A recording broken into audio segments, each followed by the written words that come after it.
All I want to know is where are my children? 4 have survived. All exhibit unique physical conditions.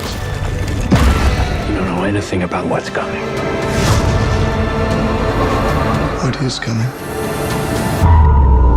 Doom.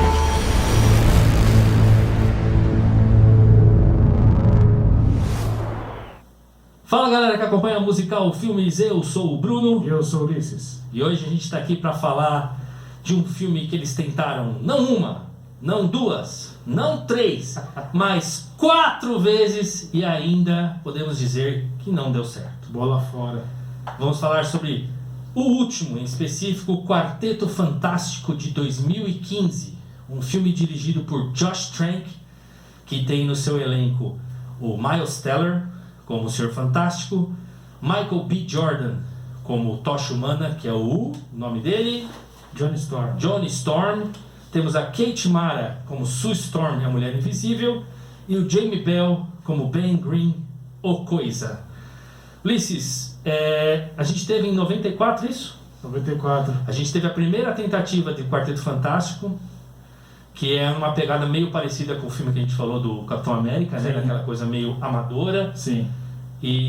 Mas você estava falando pra mim que, inclusive, esse filme de 94 tem um roteiro melhor e mais bem elaborado do que esse filme de 2015, né? Sim. Então, conta o pessoal aí o Quarteto Fantástico nos quadrinhos e por que no cinema não foi traduzido da melhor forma, especialmente nesse filme de 2015. Olha, o Quarteto Fantástico, ele é uma equipe, a primeira super equipe de heróis da Marvel, né? Foi surgido no meio dos anos 60, quando a DC Comics já tinha estabelecido desde os anos 40 a sua Liga da Justiça. Um dos produtores dos chefões da Marvel, ele se encontrou com um dos chefões da DC num campo de golfe.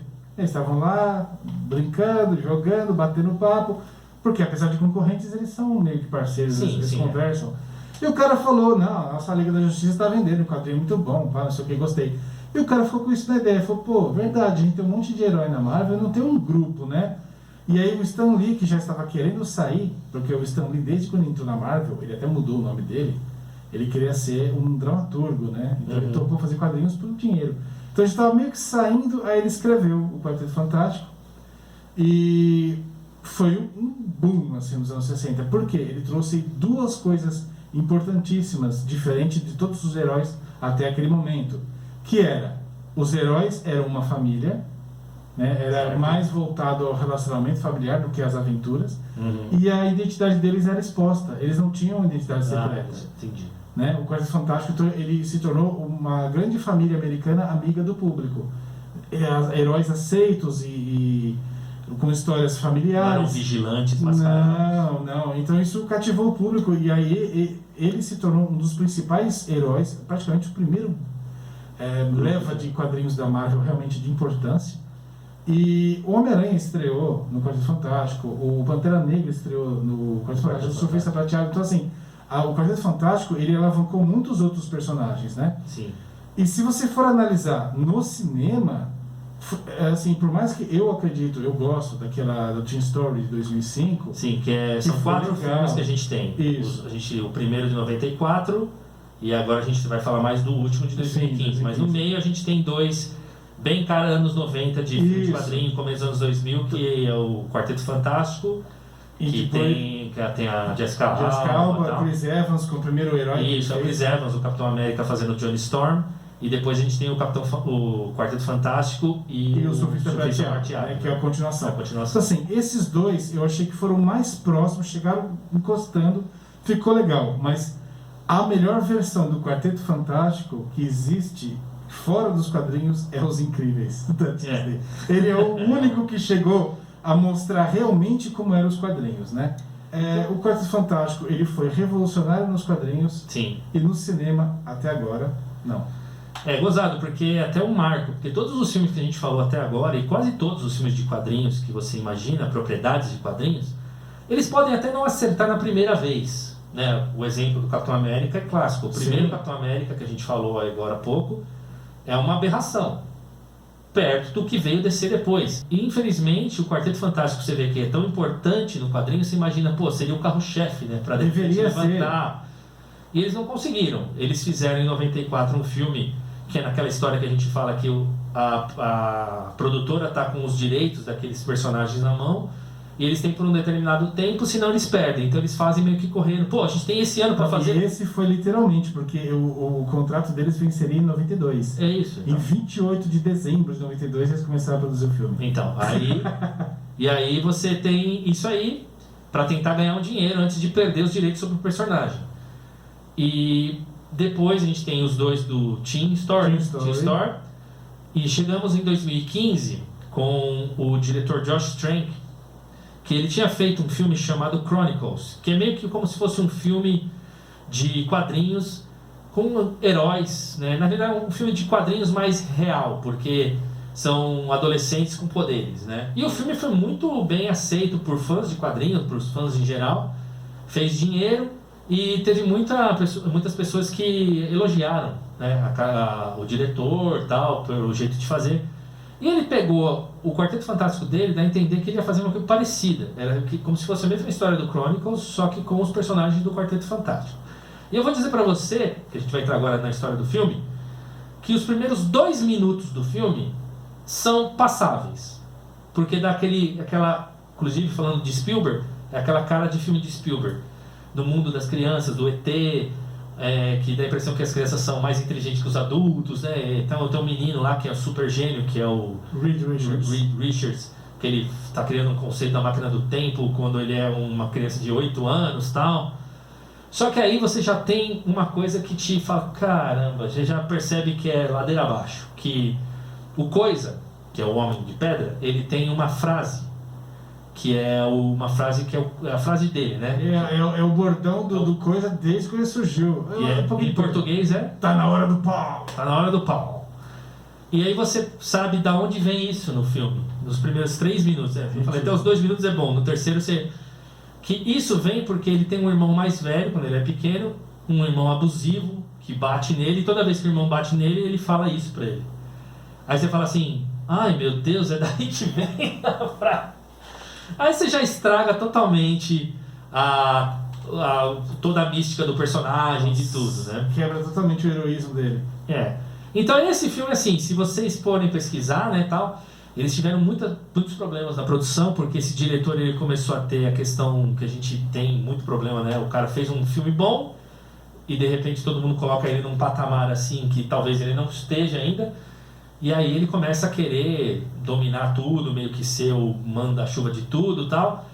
E começa a ter problema com os estúdios, porque o estúdio de repente quer, você quer fazer esse filme, mas você tem que fazer isso aí, você tem que fazer, a gente tem que fazer assim para vender boneco e tal. Começou a ter problema lá. E isso transparece no filme, né? Na realidade esse diretor, ele começou o filme, mas ele não acabou. Ele foi mandado embora no meio da produção. E aí a produção terminou com outros diretores, no plural. E você percebe, né? Então você tem a cena no início, aqueles crianças, e aí depois já passa para eles um pouquinho mais adultos, que é engraçado que eles usam os mesmos atores depois do futuro como adolescentes no colégio. O cara tem tipo 30 anos e eles estão fazendo na feira de ciências. E ele faz o experimento lá, que chama a atenção do cara do governo, que tá na feira de ciências, sabe lá Deus por quê. Não, o professor de física da escola pune o menino, desclassifica ele. Ele faz um experimento que não dá muito certo, né? Quebra até a onda sonora, quebra a tela do basquete. O professor ainda fala, vai ser do teu bolso, vai pagar. Aí chega o cara, olha, por acaso eu estava na cidade... E eu sou do governo, e eu gostei do que você fez. Então, o cara ficar recrutando um garoto. Aí a gente tem a apresentação do Johnny Storm, que foi um baita de um rebu nos fãs também, porque eles colocaram Michael B. Jordan, o Killmonger, Eric Killmonger, do Pantera Negra, do Pantera Negra, antes de ser todo esse carisma e sucesso que ele tem, ele fez esse filme, né? E quase que acaba a carreira dele aí. Pois é. Mas ele deu sorte depois. Porque ele era um Johnny Storm que no quadrinho ele chega a ser loiro, ele é loiro. No quadrinho, a família Storm, né? São os irmãos, a Sue. Que é a Kate Mara no filme. A Sue e o Johnny são irmãos, os dois são loirinhos. Eles são típico a família americana, né? Loirinho de olho claro. E aí eles pegaram... Nesse filme eles mudaram. Mas o Lee Jordan que é negro. O pai é negro, né? Que é o homem do governo. O filho é negro. Johnny E a Sue é adotada. Ela é de Mara. Kosovo. Ela é de Kosovo. Então, um adendo nisso. É interessante. Condiz mais ou menos com o que aconteceu nos anos 90, né? Sim. Poderia ser interessante. Se fosse um filme não sobre personagens já estabelecidos. Sim. Se fosse um filme sci-fi qualquer, legal, ótimo, uma origem bacana. Pô, uma família negra que adotou uma loira. É diferente. Mas eu acho que o grande problema foi a escalação do Miles Teller como o Sr. Reed Richards. Porque é o seguinte, Ridículo. o Miles Teller, para quem não sabe, ele fez muito sucesso como o estudante de bateria do filme Whiplash, que ele toma a porrada do professor. Com J.K. Simmons. Isso. Então, assim, o Sr. Fantástico, né, que ele chama, né, o Reed Richards, ele é o homem mais inteligente do mundo, né? Segundo o universo Marvel, sim. E, aquele moleque não é o cara mais inteligente. Eu acho que é o cara inteligente mais burro do mundo. Ou então o cara burro mais inteligente do mundo. Porque, olha só, como é que você tem o Quarteto Fantástico nesse filme? Você tem a apresentação do Toby Campbell, que ele vai ser o Victor Von Doom, que é o Doutor Destino. Não, ele Senhor não Destino. é. Ele não é. Mas tudo bem, esse é o personagem. Eles estão construindo esse negócio e tal, e eles terminam, eles conseguem fazer. E aí o governo fala, beleza, agora é nosso.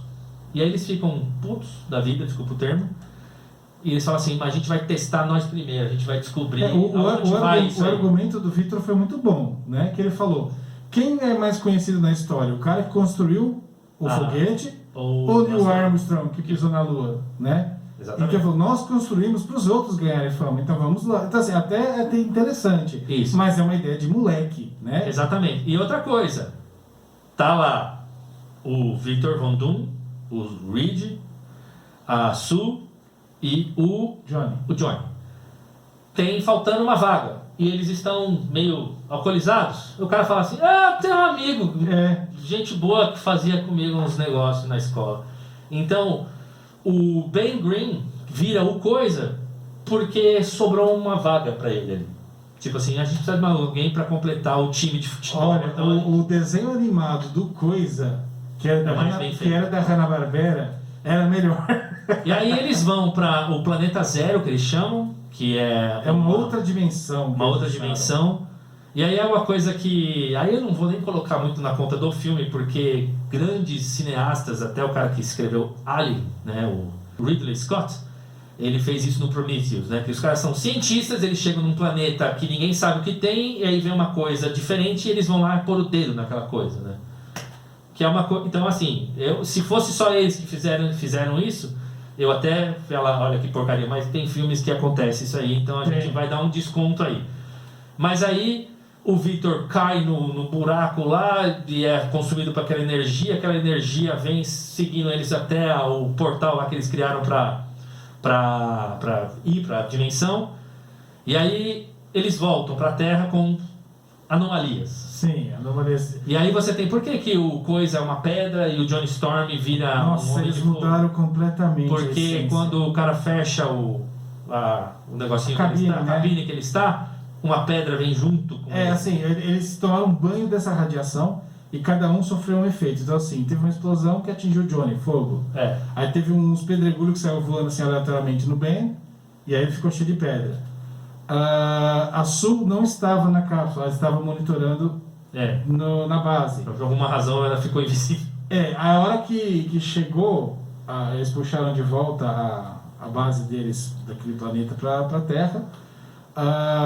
O Ben já tinha sido atingido, o Johnny também. O Reed, ele é atingido também na hora que ele chega, então ele tenta sair, se esticando, aí ele vai esticando, e a hora que ele olha, ele tem uma perna assim de uns 15 metros. E aí essa energia vem, joga na Sue, a Sue cai, aí passou um tempinho, o Reed foge, né, porque ele vê como estão cada um, ele vai dar uma de McLean passando pelo tubo de ar, e aí ele foge. E aí o governo acaba usando os três que sobraram, que é a Sue, o Johnny e o Ben, como armas de guerra. Sim. O Ben é tipo um Hulk contratado pelo governo, né? A Sue fica fazendo vários estudos, inclusive ela manifesta, além do poder da invisibilidade, o poder que a personagem ganhou nos quadrinhos nos anos 80, que é aquele escudo, né? Que inclusive a Violeta nos Incríveis também copiou. E o Johnny é... Toca fogo. Fire on! Em chamas. O cara pega fogo e sai voando. Então você fica nisso, você não tem nenhuma cena de ação assim épica ou interessante, porque qualquer filme desses, vamos dizer assim, de um orçamento um pouquinho melhor, o filme pode ser ruim, mas tem uma ou outra cena que você fala assim, não, mas essa cena é legal. Eles ficaram só explicando assim o que eles foram fazendo com os poderes e como funcionava, ou como que era a vida de cada um. E aí foi arrastado, sabe? Foi arrastado. Por exemplo, você vê que o Miles Teller, né, o Reed Richards, ele tá fugindo porque ele consegue mudar a feição dele, né? É, coisa que... E aí você fala assim, pô, roubado de outro personagem. você poderia de repente falar assim, tá bom, vamos explicar como é que ele aprendeu a fazer isso, ou de repente mostrar uma cena de ação de ele usando isso. Não, não tem. Então fica nessa lenga-lenga, até que de repente você vê o Victor Von Doom, agora o Senhor Destino, que ele achou um manto Jedi lá no meio do Planeta Zero, que ele tá com um capuz tipo quase um Jedi. Eles estão monitorando o local por câmera, mandaram uns drones, né? E aí eles acharam uma figura humanoide e ele vê, meu Deus, é o Victor, ele tá aqui. E eles vão atrás do cara. E aí é o seguinte, vamos abrir aqui um parênteses. Mega parênteses. O Dr. Destino, ele é um dos personagens principais da história da Marvel, né? Dos vilões. Dos quadrinhos e da Marvel. E ele é, inclusive, inspiração. Ele é a inspiração do Darth Vader. Por causa da máscara dele. A máscara, a imponência, a arrogância. O Victor nos quadrinhos, ele é um rei. Ele é o rei da Latvéria. A Latvéria é um país inventado, mas é um país assim, na Europa, um país totalmente autoritário, regime autoritário, onde ele é o rei absoluto, né? Ele estudou na América, como todo grande país monárquico, manda seus filhos para estudar nas melhores escolas, então ele estudou junto com o Reed e com o Ben. Fizeram um certo experimento que não deu muito certo, ele volta para a Latvéria. E ele se tornou, em todas as histórias fictícias da Marvel, lógico que já é fictício, mas assim, aquelas que falam do futuro, futuro meio apocalíptico, inclusive até o velho Logan, ele é meio que o dono de tudo, ele manda no planeta Terra, né? E todas as versões dele do cinema, a de 94 chegou próximo, mas ele ficou um pouquinho caricato, mas chegou próximo.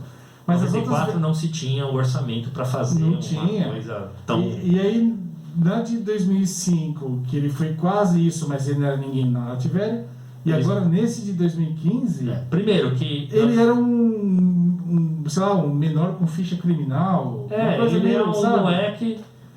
E fora que assim, a gente está falando de a imponência do Dr. Destino inspirou o Darth Vader, por conta principalmente da máscara. Sim. E essa máscara que dá essa imponência não existe nesse filme. Não. Na realidade ele parece um boneco de teste de carro. O famoso Crash Test Dummy.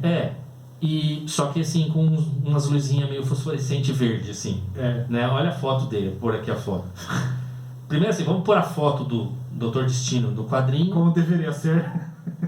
E agora a foto do que ele é neste filme. Como ficou. Muito bem. E aí você tem a principal coisa também, que você poderia até falar assim, vamos passar um pouco, vamos fechar os olhos para isso, já é totalmente inadmissível, mas tudo bem. O conflito final desse filme é o seguinte, não é que esse cara autoritário, que teoricamente é um rei autoritário, quer dominar o mundo como ele domina nos quadrinhos. Ele quer voltar pro planeta. Ele quer ir embora dali. Porque a Terra é uma porcaria e ele quer ir embora. Tipo assim, deixa eu ir embora e tá tudo bem. E aí o pessoal não deixou, e irritou ele e falou, quer saber, então vou destruir tudo. Ele usa cinética, né? Ele faz assim, explodir as cabeças dos caras. A coisa caras. mais legal do Victor Von Doom nos quadrinhos, até nos videogames, que lembra muito Magneto, é quando ele põe a mão assim e destrói as coisas, sabe? Ele solta raios. Tudo. Esse aí não, esse aí ele tem um poder. Igual o Xavier, é mental. Assim, é até mais poderoso do que esticar a mão. Dá a entender que é mais poderoso, mas fica sem graça. Então, ele vai passando, as coisas vão sendo destruídas. Isso, sabe? então, a cena dele passando e destruindo, eu acho que assim, é até bem feita. Não, é bem feito. E aí seria legal se o personagem estivesse mais bem feito. Sim. Ou num contexto de um filme diferente. Se você tivesse introduzido esse personagem da maneira correta, o filme tivesse uma coesão com o que é o quadrinho, essa cena seria legal. Você fala, pô, o cara é fera, o cara é poderoso. O rosto dele não assusta a gente. Não, sabe? o rosto Ele dele- fala, a boca não mexe, porque... Não, segundo, você sabe por quê? segundo Porque... o próprio filme falou, o traje se fundiu a ele. Então, mas o traje se fundiu a ele, mas na realidade isso aí é uma desculpa, porque depois que o cara foi mandado embora, o diretor, chegou uma galera, é assim, cara, ó, te dou $5 pra você terminar essa porcaria aí, velho, se vira. Meu, é só você ver a Sue Storm, a Kate Mara, no começo do filme e nessa cena. O cabelo dela é de outra cor, ela muda assim, de cor, eles ela querem, tá de peruca. eles querem contar o tempo através do cabelo dela. Tipo assim, todo mundo tá igual Isso. e o tempo só passa pra ela que ela teve tempo de pintar o cabelo. Eles pararam de gravar porque deu aquele rolo, foram fazer outras atividades e a Kate Mara cortou o cabelo pra fazer outro personagem, porque sei lá, se eu vou voltar pra cá eu tenho que trabalhar. E aí Fez um voltou filme. e assim, ó, põe essa peruca. Pô, mas a cor não é igual que eu tinha. Põe essa peruca e cala a boca e faz a cena aí.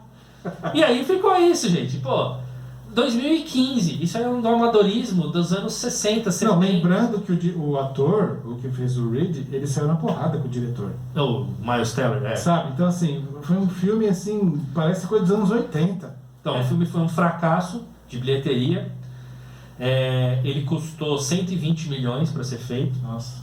E ele arrecadou mundialmente 160. É até mais do que foi feito na produção, mas eu sempre falo que a produção é uma coisa, depois tem marketing, e no caso desse filme você teve refilmagem, você teve a questão no marketing foi maior, porque o filme já desde lá de trás já começaram a falar que o filme não era bom, o diretor que foi mandado embora começou a pôr no Twitter que era uma porcaria, que a visão dele tinha sido deturpada.